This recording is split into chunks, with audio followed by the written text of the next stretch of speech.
Hello friends, ANM വ്ളോഗ്സിൻ്റെ daily ഷോർട്സിലേക്ക് എല്ലാവർക്കും സ്വാഗതം.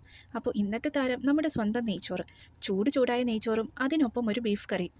ഇതൊന്ന് കണ്ടാൽ ഡയറ്റ് നാളെ മുതൽ എന്ന് പറയുന്നവരുടെ എണ്ണം കൂടും. അപ്പോൾ ആദ്യം നമുക്ക് സവാള അരിയാം. സവാള അരിയുമ്പോൾ കരയുന്നത് ജീവിതം ഓർത്തിട്ടല്ല കേട്ടോ. സവാള അരിയുമ്പോൾ ഒരു ചെറിയ വാതകം പുറത്തു വരും. അത് കണ്ണിലെത്തുമ്പോഴാണ് കണ്ണുനീർ വരുന്നത്. അതുകൊണ്ട് സവാളയെ കുറ്റം പറയാം, ജീവിതത്തെ അല്ല. ഇനി ഒരു ചെറിയ ടിപ്പ് കൂടിയുണ്ട്. സവാള കുറച്ച് നേരം ഫ്രിഡ്ജിൽ വെച്ച ശേഷം അരിഞ്ഞാൽ കണ്ണുനീർ കുറയാൻ സാധ്യതയുണ്ട്. അപ്പോൾ ഇനി ഈ അരിഞ്ഞ സവാള നമുക്ക് നല്ല ഗോൾഡൻ കളർ വരുന്നത് വരെ ഫ്രൈ ചെയ്യാം. അതിന് വേണ്ടിയിട്ട് ഞാനൊരു പാനിലേക്ക് കുറച്ച് നെയ്യ് ഒഴിച്ചു കൊടുത്തിട്ടുണ്ട്. ഇനി ഈ നെയ്യ് ഒന്ന് ചൂടായി ഉരുകി വന്നു കഴിയുമ്പോൾ നമുക്കിതിലേക്ക് സവാള ഇട്ട് കൊടുക്കാം. ഇനി ഇത് നല്ല ഗോൾഡൻ കളർ വരുന്നത് വരെ ഫ്രൈ ചെയ്യാം. പക്ഷേ ശ്രദ്ധിക്കണം, ഗോൾഡൻ കളർ ആകണം, ബ്ലാക്ക് കളർ ആകരുത്. അല്ലെങ്കിൽ അത് നെയ്ച്ചോറിൻ്റെ ഗാർണിഷ് അല്ല, കരിഞ്ഞ സവാളയുടെ ഹിസ്റ്ററി ആയിരിക്കും. ഈ സവാള ഇങ്ങനെ ഫ്രൈ ആയി വന്നു കഴിയുമ്പോൾ നമുക്ക് ഇനി കുറച്ച് പരിപാടി കൂടി ഉണ്ട്. കുറച്ച് കശുവണ്ടിയും അതുപോലെ തന്നെ ഉണക്കമുന്തിരിയും ഫ്രൈ ചെയ്തെടുക്കാം. ഈ കശുവണ്ടിയും ഉണക്കമുന്തിരിയും ഫ്രൈ ചെയ്യുമ്പോൾ ഒരു കാര്യം കൂടെ പറയട്ടെ.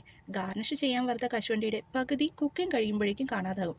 അന്വേഷിക്കേണ്ട ആവശ്യമില്ല, കുക്ക് തന്നെ തെളിവ് നശിപ്പിച്ചതായിരിക്കും. പിന്നെ അറിയാമോ, കശുവണ്ടിയിൽ നല്ല കൊഴുപ്പും മഗ്നീഷ്യവും അടങ്ങിയിട്ടുണ്ട്. അതുകൊണ്ട് മിതമായി കഴിച്ചാൽ നല്ലതാണ്.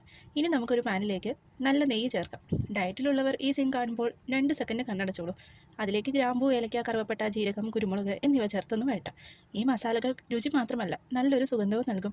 ഈ മണം വന്ന് വീട്ടിലുള്ളവർ അടുക്കളയിലെത്തി ഇനി എന്താ സ്പെഷ്യൽ എന്ന് ചോദിക്കുന്ന ഉറപ്പാണ്.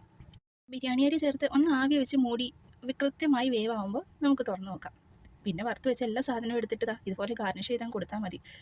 അങ്ങനെ നമ്മുടെ നെയ്ച്ചോറ് റെഡിയായി. അപ്പോൾ കുറച്ച് ബീഫ് കൂടി ഒന്ന് സെറ്റ് ചെയ്തെടുക്കണ്ടേ. ഇത് കഴിഞ്ഞ ദിവസം വെച്ച ബീഫാണ് കേട്ടോ. അത് ഞാൻ ജസ്റ്റ് ഒന്ന് ചൂടാക്കി എടുക്കുന്നുണ്ട്. പിന്നെ കുറച്ച് സാലഡ് ഇല്ലാതെ എന്ത് നെയ്ച്ചോറും ബീഫും. അതിനു വേണ്ടി കുറച്ച് സവാള, തക്കാളി, പച്ചമുളക്, തൈര് ഇതെല്ലാം കൂടി ഒന്ന് മിക്സ് ചെയ്തെടുക്കാം. അങ്ങനെ നമ്മുടെ നെയ്ച്ചോറ് റെഡി.